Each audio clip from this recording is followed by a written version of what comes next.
Décomposons maintenant 540. 540 se termine par un 0. Donc s'il se termine par un 0, il est divisible par 2. Et donc vous obtenez 2 fois 270. 2 est un nombre premier, donc je le garde.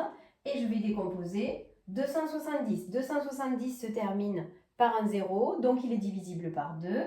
Donc il peut s'écrire 2 fois quelque chose. Et donc vous obtenez 2 fois 135.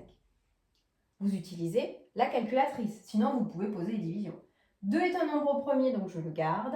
Par contre, 135 n'est pas un nombre premier. 135 se termine par un 5, donc il est divisible par 5. Il peut s'écrire 5 fois quelque chose, et donc c'est 5 fois 27.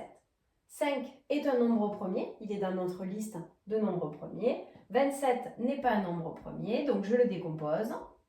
3 fois 9, 27, ça vous le savez. 3 est un nombre premier, donc c'est bon. Par contre, 9 n'est pas un nombre premier, il n'est pas dans notre liste. Donc, je le décompose en 3 fois 3, ce qui me donne 2 est un nombre premier. 2 est un nombre premier. 5 est bien un nombre premier. 3 est un nombre premier. 3 et 3 sont des nombres premiers. J'écris ma décomposition. 540 qui est égal à 2 fois 2 fois 5 fois 3 fois 3 et fois 3.